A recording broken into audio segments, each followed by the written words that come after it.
네. 저는 오늘 용서라는 제목으로 하나님 말씀을 나누고자 합니다. 먼저 마태복음 18장 21절로 22절에 있는 말씀 우리 함께 읽도록 하겠습니다. 마태복음 18장 21절로 22절에 있는 말씀입니다. 함께 읽겠습니다. 시작.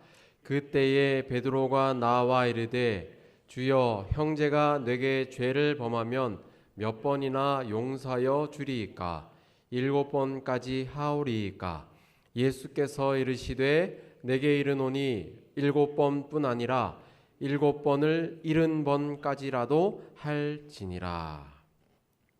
아멘. 오늘의 주제의 성경절입니다. 7번을 70번까지라도 할지니라.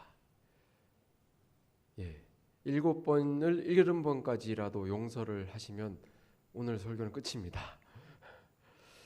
네, 이제 이틀 뒤면 한가위 명절이 다가오는데요. 추석이라는 말을 많이 쓰십니까? 한가위라는 말을 많이 쓰십니까? 추석이요. 추석이라는 말은 이 한자인데요. 중국에서조차 요즘은 사용하지 않는다고 합니다. 중추절이라는 단어는 사용하지만 추석이라는 단어는 사용하지 않는다고 합니다. 추석보다는 한가위라는 단어를 사용하는 것이 좋지 않을까라는 생각을 해보게 되는데요. 한가위는 우리말이기 때문입니다. 한은 크다는 뜻을 가지고 있고 또 가위는 8월의 가운데, 가을의 한가운데라는 그런 말이 합해진 것으로 한가위는 8월의 한가운데에 있는 큰 날이란 뜻이라고 합니다. 이제 명절이 다가와서 어떤 말씀을 드릴까 하다가 오늘 찾아보았는데 고린도전서 5장 8절에는 명절에 관한 권면의 말씀이 있었습니다. 우리 함께 읽어볼까요? 시작. 이러므로 우리가 명절을 지키되 묵은 누구룩으로도 말고 악하고 악의에 찬 누룩으로도 말고 누룩이 없이 오직 순전함과 진실함의 떡으로 하자. 이 누룩은 보이지 않지만 이 성분을 변하게 합니다. 누룩이 조금 들어가면 이 밀가루는 이렇게 부풀게 되는 것입니다. 이 6월절에 먹은 무교병은 6월절 누룩이 전혀 들어가지 않은 빵이었습니다. 진정한 그리스도인은 그 생애가 정직하고 순결하고 참되기 때문에 그의 진실성은 모두에게 명백하게 드러난다는 사실입니다. 이번 명절 우리의 순결함과 진실함이 우리 가족들과 만나는 모든 친지들에게 드러나는 그런 복된 명절이 되길 간절히 소망합니다. 산사복음 91쪽에는 이렇게 말씀하십니다. 진정한 경건은 죄악과의 모든 타협이 끝난 후에 시작된다. 진정한 경건은 죄악과의 모든 타협이 끝난 후에 시작이 된다는 사실입니다. 이렇게 모든 누룩이 우리의 오래된 누룩이나 악한 누룩이 다 제해질 때에 진정한 경건이 시작된다는 사실을 꼭 기억하시고 우리의 낡고 악한 누룩을 제해해달라고 주님께 기도하시는 저 여러분들이 되시길 간절히 소망합니다. 오늘은 용서에 대해서 말씀을 준비해 봤는데요. 왜 용서해야 할까요? 왜 용서해야 할까요? 마태복음 18장에 보면 베드로가 예수님께 질문을 합니다. 베드로가 나와 이르되 주여, 형제가 내게 죄를 범하면 몇 번이나 용서하여 주리이까? 7번까지 하오리이까? 그 당시에 바리새인의 법에는 3번까지 용서해 주라는 법이 있었다고 합니다. 그런데 베드로는 칭찬을 받기 위해서 7번까지 용서라도 용서해 주겠다라고 이야기했습니다. 그러자 예수님께서는 7번을 70번까지라도 하라고 말씀하십니다. 70번씩 7번이라도 할지니라. 이 개역 한글판에는 70번씩 7번을 하라고 나와 있고요. 개혁 개정판에는 7번을 70번까지라도 하라고 기록하고 있습니다. 뭐 똑같습니다. 490번을 용서하라는 말입니다. 이 말은 무한대로 용서하라는 말입니다. 가능하신가요? 가능하시면 오늘 설교 말씀 더 이상 안 들어도 될 것 같습니다. 나에게 상처를 준 사람, 나를 어렵게 한 사람, 그 사람을 어떻게 계속 무한대로 용서하라는 걸까요? 왜 이런 말씀을 하셨을까요? 뉴스 기사에는 이런 기사가 나왔습니다. 암 환자의 충고, 미움과 증오가 암을 부른다. 어떤 암 환자가 자기가 어떤 사람을 이렇게 미워했는데 그것이 암으로 이렇게 나왔다는 것입니다. 그리고 나서 암이 걸린 다음에 그 뒤에야 이제 그 사람을 미워하던 것을 버리고 그러고 나서 자유를 찾을 수 있었다라고 이렇게 이야기하는 그 기사의 내용입니다. 적당한 긴장감을 주는 스트레스는 긍정적인 측면도 있습니다. 하지만 장기간 스트레스를 받으면 면역 기능이 떨어져 질병에 걸리게 쉽게 되는 것입니다. 다양한 정신적, 신체적 질환을 야기하고 암의 발생에도 영향을 주는 것으로 알려져 있다는 사실입니다. 미국의 한 대학에서 이 연구를 했는데요. 이 미움과 건강에 대해서 연구를 했는데 결론이 이렇게 나왔다고 합니다. 원한의 감정을 가지면 많은 긴장을 유발하여 면역 체계가 파괴되고 신체에 손상이 간다. 여기 그림을 보시면 이 면역력 저하의 원인이 스트레스라는 사실을 이렇게 증명해 보여주고 있는데요.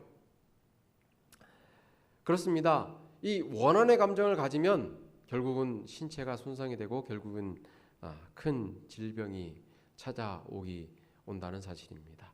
그래서 예수님께서는 용서하라고 먼저 말씀하셨습니다. 용서하는 것이 누구를 위한 것이라고요? 나를 위한 것이라고요. 실문교훈 243쪽에는 이렇게 말씀하십니다. 다음에 그분은 용서해야 할 참된 이유와 용서하지 않는 정신을 품을 때의 위험을 보여주었다. 오늘 용서해야 할 이유와 용서하지 않는 정신을 품을 때의 위험을 좀 살펴보고자 합니다. 불쌍히 여기는 주인의 마음입니다. 먼저 예수님께서는 1만 달란트의 빚진 자의 비유를 말씀해 주셨는데요. 이 비유는 너무나도 잘 알고 계십니다. 그렇죠? 이 실물교훈에는 다음과 같은 공고를 하고 있습니다. 우리는 그 세세한 부분의 정신을 팔지 말아야 한다. 이 비유에는 커다란 진리가 설명되어 있는데 우리는 그것에 우리의 생각을 집중시켜야 한다라고 기록하고 있습니다. 예, 이 1만 달란트 빚진 자와 100데나리온 빚진 자의 비유를 모르시는 분은 안 계십니다. 그런데 우리는 이 1만 달란트가 오늘날의 금액으로 얼마인지, 이 100데나리온과 1만 달란트가 얼마의 차이가 있는지를 이렇게 살펴보곤 한다는 사실입니다. 내가 만약에 그렇게 큰 빚을 졌다면, 빚을 탕감받았다면 얼마나 좋았을까? 이런 세세한 부분에 우리는 정신을 품지 않아야 한다는 것입니다. 그럼 우리가 살펴보아야 할 핵심은 무엇일까요? 마태복음 18장 25절부터 27절에 있는 말씀 함께 읽어보도록 하겠습니다. 시작. 갚을 것이 없는지라 주인이 명하여 그 몸과 아내와 자식들과 모든 소유를 다 팔아 갚게 하라 하니 그 종이 엎드려 절하며 이르되 내게 참으소서 다 갚으리이다 하거늘 그 종의 주인이 불쌍히 여겨 놓아 보내며 그 빚을 탕감하여 주었더니. 저는 이 말씀을 여러 번 설교했고 또 여러 번 설교에서 인용했지만 처음 발견한 말씀입니다. 첫 번째가 갚을 것이 없는데 자기 힘으로 빚을 갚으려고 했다는 사실입니다. 실무교훈 245쪽에 보니 그는 자기의 속절없는 처지를 이해하지 못했다. 그는 자기의 힘으로 그 빚을 갚으려고 생각하였다. 그는 내게 참으소서 다 갚으리이다고 말했다라는 것입니다. 이 1만 달란트는 도저히 갚을 수 없는 금액입니다. 예, 성경절에도 보면 갚을 것이 하나도 없었다라고 성경절은 기록하고 있습니다. 그래서 주인은 그 몸과 아내와 자식들과 모든 것을 다 팔아서 갚게 하라라고 명령을 했던 것입니다. 이렇게 아무것도 가진 것이 없음에도 불구하고 사람들은 자기 힘으로 빚을 갚으려고 한다는 사실입니다. 하나님께서는 우리에게 값없이 은혜를 선물로 주셨습니다. 그런데 그것을 받아놓고 자기가 힘으로 갚으려고 한 나머지 자신들의 의로움을 내세우려 한다는 것입니다. 실물교훈에는 이렇게 기록합니다. 하나님의 은총을 자기 자신의 어떤 행위로 얻어보려고 하는 사람들이 있다. 그러한 사람들은 자기들의 무능함을 깨닫지 못한다. 이 말씀을 통해서 우리가 기억해야 할 것은 우리의 무능함을 깨달아야 한다는 사실입니다. 하나님에 비해서 우리는 하나님을 볼 때, 그리고 우리가 우리의 삶을 볼 때 우리는 무능할 수밖에 없다는 사실을 깨달아야 한다는 사실입니다. 그럴 때 우리는 주님의 은혜를 바라볼 수 있고 그 은혜에 감사할 수가 있게 된다는 사실입니다. 절대 우리 힘으로 빚을 갚으려고 하지 않는 여러분들 되시길 간절히 소망합니다. 두 번째로 이 말씀 가운데는 불쌍히 여겨 놓아주고 탕감해준 주인이 등장합니다. 여기서 모든 죄에 대한 하나님의 용서하심을 나타내고 있고요. 종을 불쌍히 여기고 빚을 탕감해준 왕은 그리스도를 대표한다라고 기록하고 있습니다. 이렇게 사람은 스스로의 죄를 자기 자신을 구원할 수 없기 때문에 그리스도께서는 이 땅에 육신으로 오셔서 의인으로서 불의한 자를 대신하여 당신의 생명을 버리셨습니다. 그리고 당신 자신의 주님께서는 주님의 생명을 모든 것을 버리시고 우리에게 주시고 우리에게 피로 사신 용서를 값없이 제공해 주고 계신다는 사실입니다. 이 1만 달란트를 탕감해 주는 것 쉬울까요? 어려울까요? 어렵습니다. 그렇죠? 예. 이거는 하나님의 영역입니다. 예수님의 영역입니다. 우리가 가져야 할 마음은 무엇일까요? 요한일서 4장 11절은 우리에게 말씀하십니다. 함께 읽겠습니다. 시작. 사랑하는 자들아 우리가 하나님이 이같이 우리를 사랑하셨은즉 우리도 서로 사랑하는 것이 마땅하도다. 하나님이 우리를 사랑하셨기 때문에 우리도 사랑하라고 하십니다. 또 마태복음 10장 8절에 보면 병든 자를 고치며 죽은 자를 살리며 나병한 자를 깨끗하게 하며 귀신을 쫓아내되 너희가 거저 받았으니 거저 주라라고 말씀하십니다. 예수님은 언제나 우리를 불쌍히 여기고 계십니다. 이런 주님이 계신데 우리는 우리의 힘으로 빚을 갚으려고 하지는 않습니까? 우리의 삶이 내가 아닌 주님께서 주시는 삶이 되기를 소망합니다. 또한 주님께서 우리에게 거저 주셨기 때문에 거저 줄 수 있는 그런 저 여러분들 되시길 간절히 소망합니다. 여기 1만 달란트 빚진 사람과 이 빚을 탕감받은 사람이 또 100 데나리온 빚진 사람을 용서해 주지 못하는 그런 상황이 등장하는데요.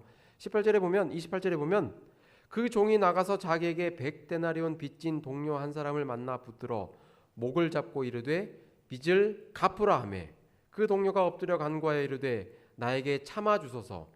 갚으리이다 하되 허락하지 아니하고 이에 가서 그가 빚을 갚도록 옥에 가두거늘이라고 기록합니다. 1만 달란트를 탕감해 준 주인과 이 사람의 차이는 무엇일까요? 자기는 1만 달란트 빚을 졌는데도 불구하고 노임을 받았습니다. 그리고 도저히 갚을 수 없는 그 값을 탕감받았는데도 불구하고 자기는 100만 분의 1에 빚진 그 사람의 목을 잡습니다. 목을 잡는다는 말은 무슨 말인가요? 생명을 취한다는 말입니다. 그 당시에 빚을 갚지 않으면 자기의 노예로 삼을 수 있었습니다. 또 자기는 자기가 갚겠다고 요청했을 때 허락을 받았는데 이 사람은 허락해 주지 않았습니다. 그리고 옥에 가두는 것을 보게 됩니다. 도대체 옥에 가두면서 어떻게 빚을 갚으라는 건지 모르겠습니다. 실물교는 246쪽은 이렇게 기록합니다. 거의 100만 대 1이나 되는데도 저희는 용서하는 마음이 없다. 아니 자기는 이만큼 용서를 받았는데 이만큼 빚진 사람을 기다려주지 못하는 이유는 무엇일까요? 여기 보니까 우리가 돈을 빌려주고 그 사람이 갚지 않는다고 그냥 빌려준 돈을 그냥 받지 말라고 하는 말이 아니더라고요. 그 말이 아니라 돈을 빌려줬을 때 돈을 갚지 못한다고 이 법정이나 이렇게 송사하거나 감옥에 넣지 말라고 그런 말씀이더라고요. 이 사람이 잘못한 것이 있는데 그것은 무엇이냐면은 갚을 수 있는 기회를 주지 않았다는 사실입니다. 이렇게 용서하지 못하는 이유를 실물교훈은 기록하고 있습니다. 조금 전에 용서함을 받은 그 사람은 부드러운 마음이나 동정심을 갖고 있지 않았다. 은혜를 저버린 종은 마음속에 오직 자기에게 빚진 적은 금액만을 생각하고 있었다. 기억해야 할 것은 이 100데나리온 빚진 사람을 감옥에 넣는 이 사람이 부드러운 마음을 갖고 있지 않았다는 사실입니다. 이것을 지적하고 있습니다. 동정심을 갖고 있지 않았다는 것입니다.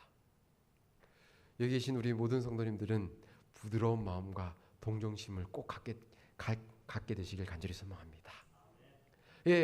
우리가 기회를 줄 수 있는 부드러운 마음, 동정의 마음.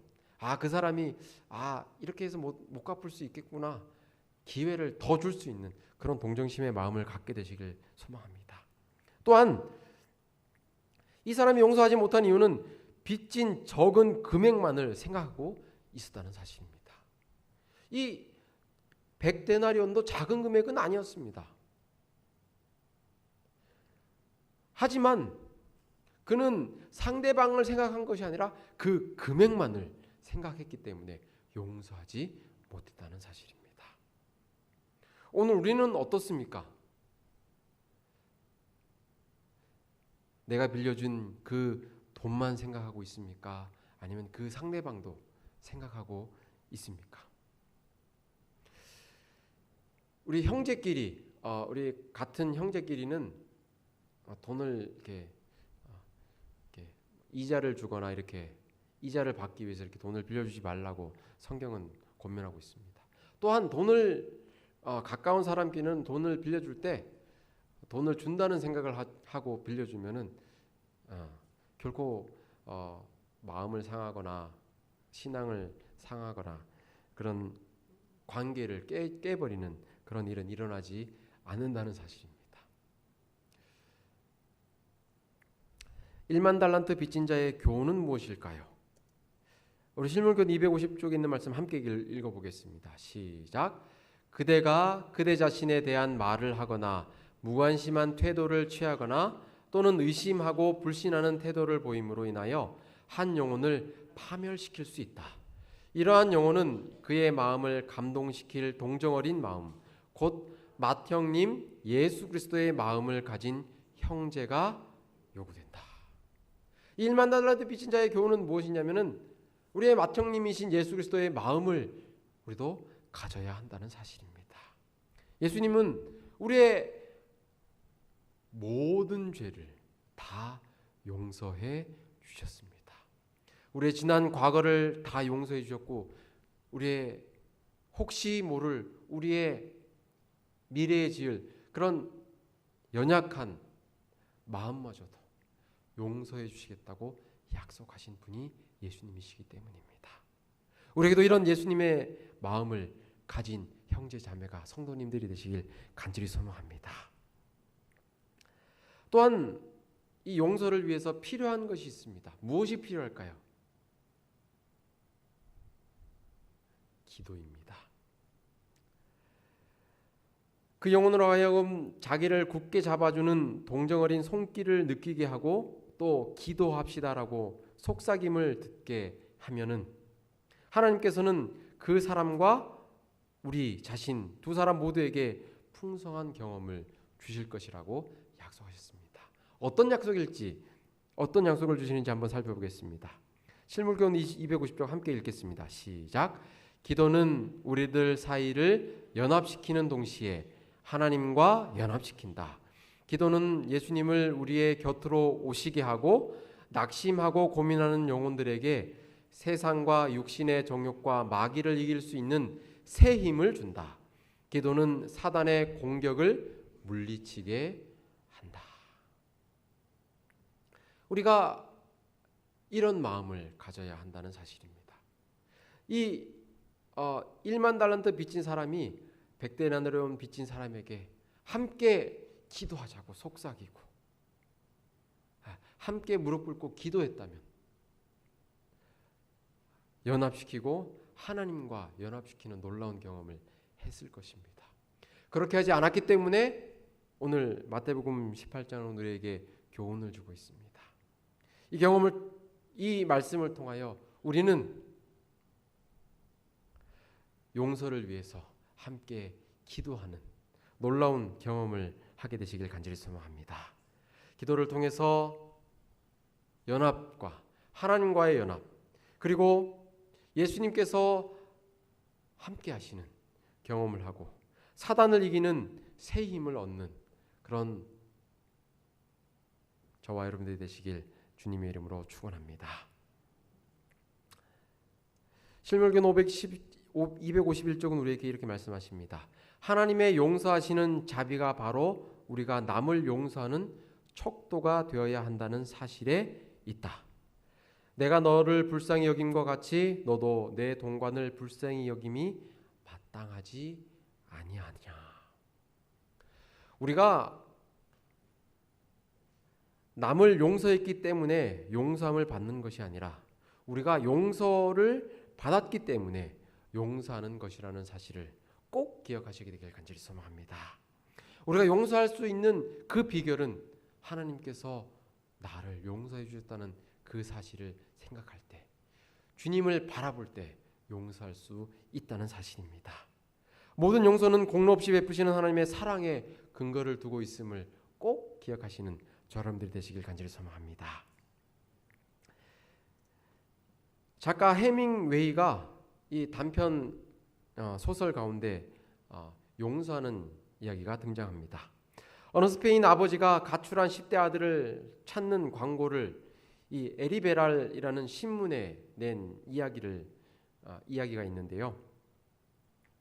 이 아버지가 이렇게 신문에 냅니다. 파코야, 화요일 정오에 몬타나 호텔 앞에서 만나자. 다 용서했다. 아빠가. 그리고 이 화요일 날 정오가 되었을 때 이 마드리드에 있는 몬타나 호텔 앞에서 이 아빠가 갔습니다.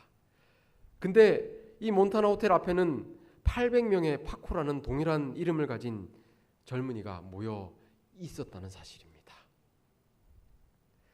이 세상에는 용서받지 못한 것으로 괴로워하는 사람들이 너무나도 많이 있다는 사실입니다.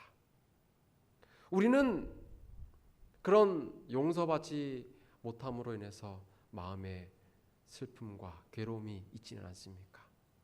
혹시 우리는 다른 사람을 용서해 주지 못하는 그런 마음을 소유하고 있지는 않으십니까? 어떤 분이 이렇게 말씀했다고 합니다. 하나님에 대한 사랑의 90%는 순종으로 나타나고 사람에 대한 사랑의 90%는 용서로 표현됩니다. 모든 것을 용서하는 저와 여러분들이 되시길 간절히 소망합니다. 주님께서 우리에게 모든 것을 용서해 주셨기 때문입니다. 우리가 하나님에 대한 사랑을 순종으로 나타내고 또 사람에 대한 사랑을 용서로 나타낼 수 있는 그런 정말 순전하고 진실된 그런 떡을 나눌 수 있는 그런 저와 여러분들이 되시길 간절히 소망합니다. 또 이제 며칠 후면 또 가족을 또 친지들을 만나는데요. 용서가 이루어지는 그런 풍성하고 즐거운 한가위 명절이 되시길 간절히 소망합니다. 네, 이번 한가위는